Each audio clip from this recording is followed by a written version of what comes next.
Oh, hi. Welcome back to the podcast. So happy to see you again. Happy end of summer. I mean, for some of you, it might not be end of summer, but Tom starts school tomorrow. So I am just relishing in the last month. We have had such a restful, playful time together as a family. I also welcomed my second grandbaby. So that's been so fun. Today we're talking about time. Today we're talking about creating time. And I want to share with you a few stories and some ways that I think about time and some, I would call them strategies, tools that I use to create more time for myself. Am I actually creating more time? No, but I'm creating the sense of more time. And as a recovering productivity guru, I love thinking about this. I just read a book actually called 4,000 Weeks, and it was really good. Kind of made me think about certain things even deeper and better. I also have been reading Outlive by Peter Attia. And so that book, I always talk about this, you guys, but how books dance around in my head when I'm reading them at the same time or near each other. I finished 4,000 Weeks. I haven't finished this one yet. But anyways, I have some thoughts to share. So welcome. I'm glad you're here. If you're listening on the podcast or if you're watching on YouTube, either live or the replay, thank you for spending a little bit of your time with me today. I'm so happy to be back. So I spent the last month traveling. We have a cabin in Minnesota, so we spent a lot of time there. A lot of good downtime, reading, napping, great conversations with family, traveling back. Also, we bought electric bikes while we were in Minnesota. So that was super fun. Tom and I took some really cool bike rides, several to the bakery in town, which was also fun.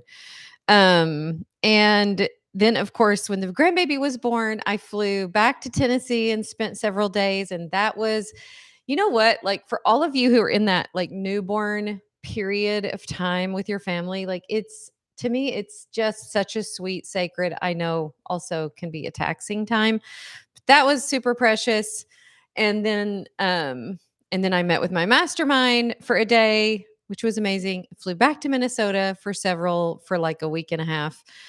So it has been a whirlwind, but in the best kind of way. And then I came home so inspired in so many ways. How many of you find that when you get away from your normal life for a little while, you come back to your life and you see everything differently? Like I always like enjoy, I love where we live so much, but just sort of this renewed sense of, oh my gosh, I just love living here. I love this place. I also came back to gallons of raw milk. So we are in a milk share. And so the milk comes whether we're here or not. So I have lots of raw milk. And so I've been making things with raw milk, which has been fun. I made some ricotta cheese and I made some Italian ricotta donuts, which has been fun. And I just have felt this sort of slowness since I've been back, which I love and I want to keep cultivating.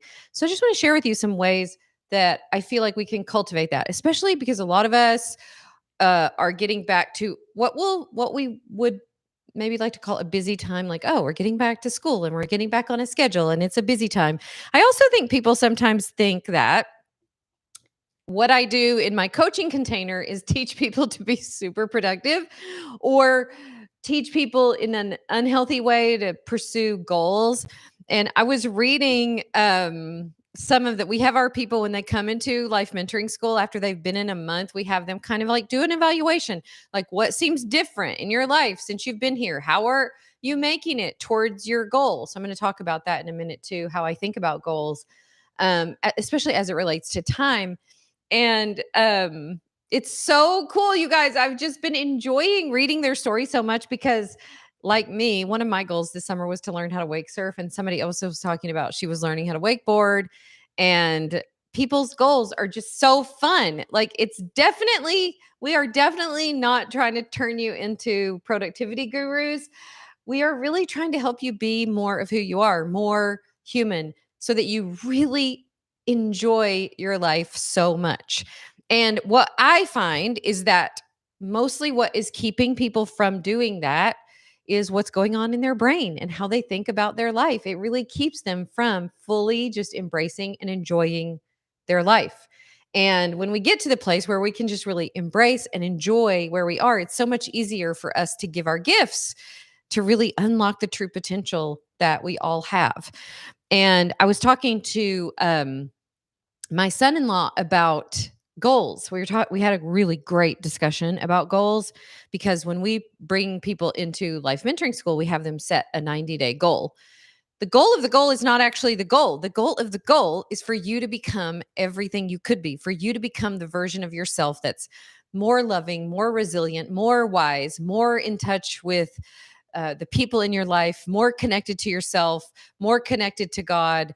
And that is the goal of the goal. And whether or not you reach the goal, usually you do, because when you learn to become that version of yourself that's more resilient and has more emotional capacity, you usually do end up actually hitting the goal. But then you will find that, oh, that wasn't ever really the point anyway. So we were talking about that because I think it is really easy for us to look at the thing externally, especially when we think about goals. We think about, oh, how that's going to change my life or make me feel, or it's going to be better there when I get to that goal. And the truth is, it's not going to be better there because you're still going to be there. And if you are still full of anger and overwhelm and resentment and bitterness and lack of meaning and lack of purpose, no matter what amount of goals you reach or money you get or status you get or whatever, it's not going to change all of the internal stuff, which is actually the stuff that matters. And very similarly, the way we think about time is really, really crucial because and it's so easy to do this. I have found myself saying this very thing several times this summer, like, oh, it's going so fast. How many of you, raise your virtual hand, if you've said this summer, oh, this is going so fast. Summer went too fast. We find ourselves saying that all the time. Some version of time scarcity. I don't have enough time. Time is slipping away. There's never enough time. We say this same thing about money. This month in Life Mentoring School, we're talking about creating abundance of time, abundance of money, an abundance mindset toward everything in your life, an abundance of emotional wealth in your life. And we do this in so many ways, but it's so easy to do this with time. And when we do this and when we live this way, we live with a sense of scarcity around time. We literally create not enough time by believing there's not enough time. We literally create not having the time to do the things that we think we want to do by constantly thinking of how fast time is going and I don't have time.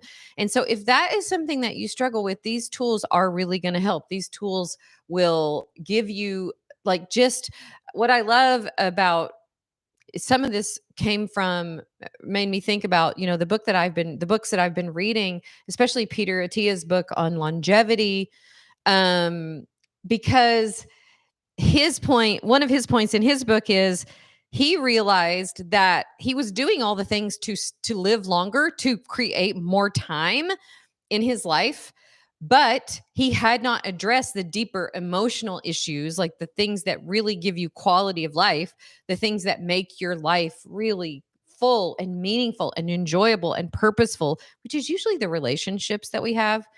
And he realized that although he was creating all of this maybe extra time for himself, he was still so angry, and he was not having the relationships with the most important people that he wanted to have. And I think a lot of us find ourselves in that way. Even if we get really good at productivity, even if we can check off a bunch of things that we did today or in this week, one of the things that I think is so powerful is how long is that going to matter? And what can I do right now today that will make the quality of my life better for years to come? And how can I create more time for myself by spending time on things that feel like they give me time back? Which almost always comes back to relationships. So it's interesting because in the book 4,000 Weeks, he talks about how we often look at interruptions that we get from our family or our kids, and we look at those as interruptions, when in the big picture, in the scheme of things, for the long run, those are really the things that matter, right? That's what we say matters. Like if I'm working on writing an email and my little guy comes up and says, "Hey," which he did yesterday, by the way, "Hey," what was he wanting to look at? Something with the chickens. "Hey, you got to come out and see this." So I stopped what I was doing and I went out to see this thing. It was like a moment of bonding. And in the long run, that's the thing that I say matters more: my connection to him, my relationship to him, my presence with him. But it is so easy to spend time on things that don't matter as long, don't matter for as long in the long run. And so I want to help you really multiply your time by multiplying your joy, your love, your creativity, your play, your presence, by really multiplying your connection with the things that matter most to you. I have found, and I've got 5 things to share that I think will really help you.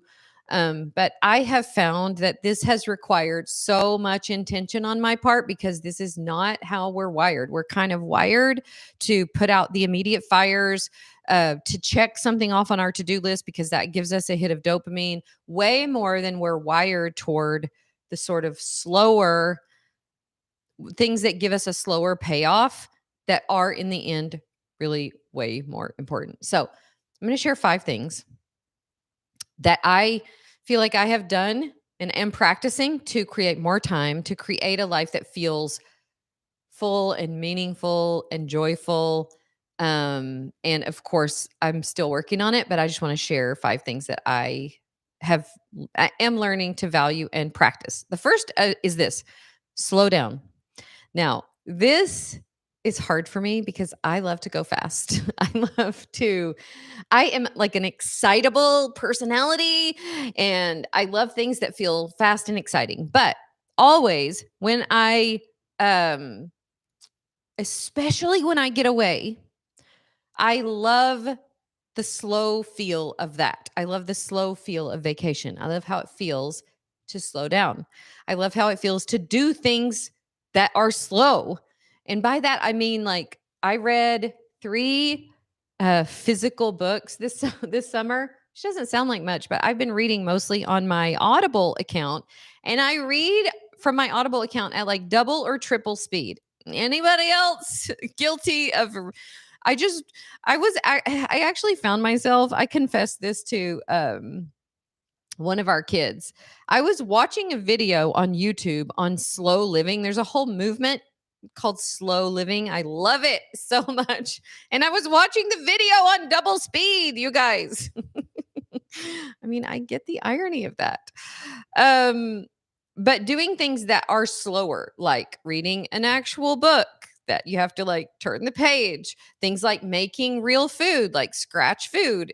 This week when I made ricotta cheese, so I had this whole idea that I was going to make these ricotta donuts, but then first I had to make the cheese, and then I have to make the donuts. Like it was a whole thing, like half a day, not really half a day, but a slow process. Um, Doing things like gardening or children, anything you do with kids, doesn't it feel like it's slow, like slowing down? I feel like the time that I spent with my little grandbabies, slow in the best way, like slow in the way that babies are slow and toddlers are slow. Like they're trying to do anything, put on something or whatever. Yeah. And so that slowing down so that you can really savor what's going on. I feel like when I do that, I time slows down. I have the feeling that, oh, there's so much time. There's plenty of time. And I heard somebody quote, I was watching a video and now I don't remember, but she was quoting a study that said, they did a study of people that they said, okay, the next weekend that you have, pretend like you're on vacation. Like just treat the whole weekend as if you were on vacation, how you plan out what you're going to do. And then this other group of people were just treating the weekend like they would normally treat the weekend. And the people who treated the weekend like it was a vacation had a much more robust, full, joyful experience of their time because they treated it like it was vacation. And so this would be a good experiment for you to do this weekend. Like, see if you can switch your mindset into, and on vacation, we kind of slow down, right? So a slower, like, oh, this is my vacation this weekend. Maybe you treat an evening like, oh, this is a vacation evening, and just see how just that mindset that you have around it causes time to feel slower. It causes, because don't we get through the weekend, most of us, and feel like, oh, that went way too fast. Like, how many weekends do we say that about? Like, almost every weekend. And I have just become way more conscious about not saying that, not talking about how time is going too fast, how the weekend went too fast, how the summer went too fast, because you create that with your thoughts. So, how can we slow down, do things that are slower, do things that take more time? Cultivate more free time. Make the most of your downtime by treating it like a special sacred time. So that's number one. Number two, do more of what matters. I have been consciously thinking about this for a long time. I want to tell you a quick story of being at a baseball game. I shared this with my coaching group yesterday, but I often, when I go, I mean, I just have gotten myself in the habit of doing this where no matter what I'm doing, I'm like, how can I enjoy this more? How can I be more present? How can I pay more attention? How can I just enjoy this experience more? So we were going to a Twins baseball game, which is already super fun. And we were with our kids, and Stevie loves the Twins. And so I just consciously practiced while we were at the baseball game, enjoying it, like every bit of it, so much more. And because of that intention that I set, I was watching Stevie enjoy the game. I'm like, oh my gosh, he loves baseball so much. It was just so fun. Every time we would score, how happy he would get. I took this picture of him that I shared on Instagram. I need to share it onto my feed because this picture makes me so happy. Because, first of all, he's so happy in the picture, and I'm so enjoying his happiness in the picture.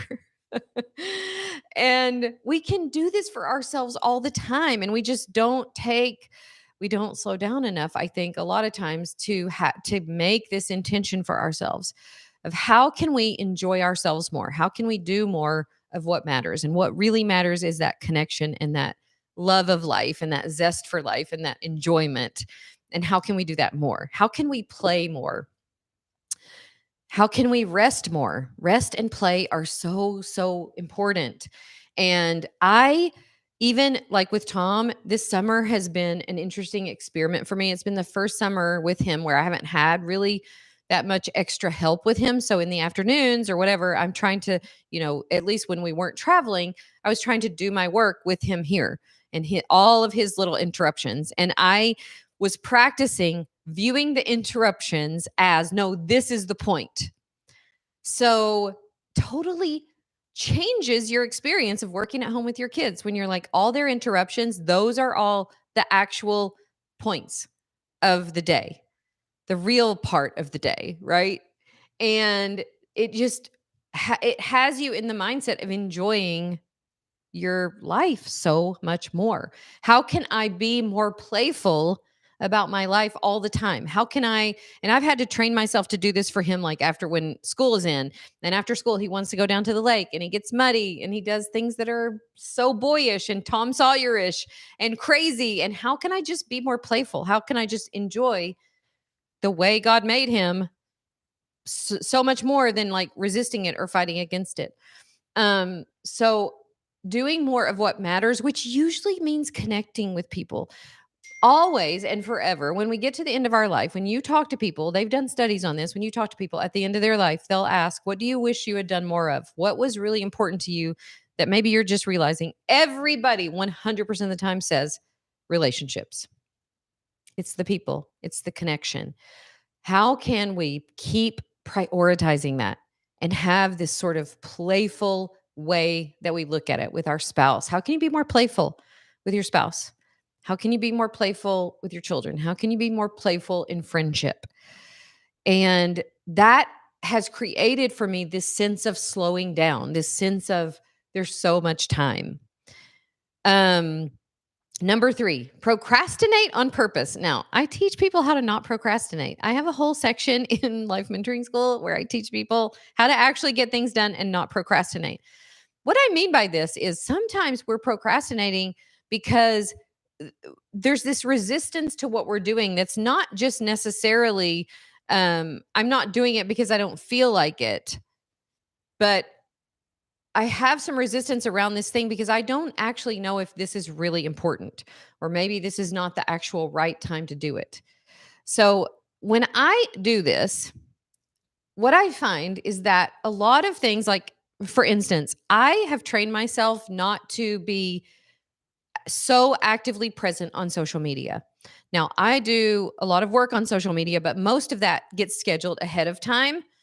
And so I'm not living on social media every day. So if somebody sends me a message on social, and sometimes it'll be like, "Hey, you had a podcast about blah blah blah blah blah. Can you send that to me?" Well, usually I would see that a day later or whatever, however long later. And oftentimes the person would come back and say, "Oh, never mind, I found it." But if I spend my time doing things like that, then I spend less time hanging out with Tom, or really connecting with people in my actual life.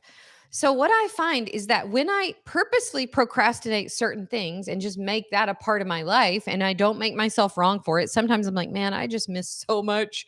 Like I'm in a lot of like Facebook groups and Facebook chats.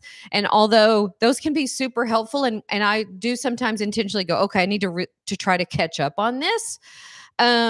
A lot of times I just know myself, and that I know how I have to choose what I'm doing in my life. So for you, how can you procrastinate some things on purpose so that you're doing more of the thing that matters, and so that your life feels like you're not just reacting to everything? I think in my life I do this so that it doesn't feel like my life is just a series of reactions to everything, that I decide on purpose when I go in and answer those things, or when I go in and do that. So maybe that will be helpful for you. Number 4, and this is something that I teach in the time management program, but is to eliminate, delegate, and automate what you can.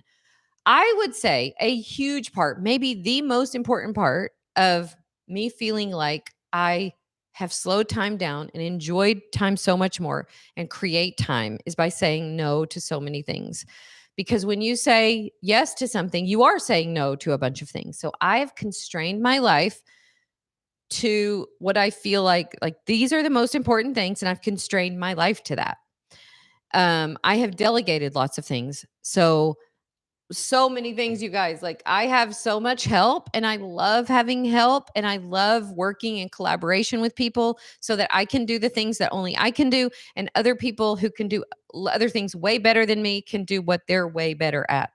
Um, Also things that you can automate. I mean, simple things like bill paying, or things that can be automated. So you spend a little more time on the front end creating a system or a process for something so that you don't have to keep doing the thing forever and ever. In this book, 4,000 Weeks, he talked about, really time is limited. Now, I don't like to think that way all the time, because I think thinking that way creates this sense of limitation. But in the end, you can't do everything with your life. You are always choosing a path. So constrain yourself to what you actually love, to what lights your soul on fire, to the things that are really important, so that you can do those things well. And the last point that I will make is to just be more present as you can in the moment that you're in. And I think this is really hard. It's really hard with this phone, and all the distractions that the phone gives us. But how can we just be more present for what's going on right now in our lives, for the people who are here, right here in front of us? This is really, really important to me. And I don't do it well sometimes, but it is something that I am practicing and that I want to get better at. As I was thinking about time, I was actually talking to a friend of mine, Tanner, who also runs an online business and lives in my town. We go to the same gym. We both have adopted kiddos. He's amazing. He and Courtney, and we were talking this morning about about keeping each other accountable for like what we decide would be our work hours. And I've worked on this for years. I feel like I'm at a point now where I basically probably work 20 hours a week, something like that. And I'm happy with that. Like I don't feel like it's too little or too much. It's just about right. Um but people always have the perception of somebody like us who run businesses like we do that we're just always busy. Like, oh, I'm sure you're just always busy. Probably because somebody else is running my social media. So it appears like I'm present on social all the time or whatever the perception is. But what we both and when you run a business from home, it's different than when I practice medicine and I could leave the office and come home and work wasn't there. I think you have to be way more intentional about it. So I find that even though I do have a tendency to overwork, I find that I'm so much more intentional with with how I think about my time.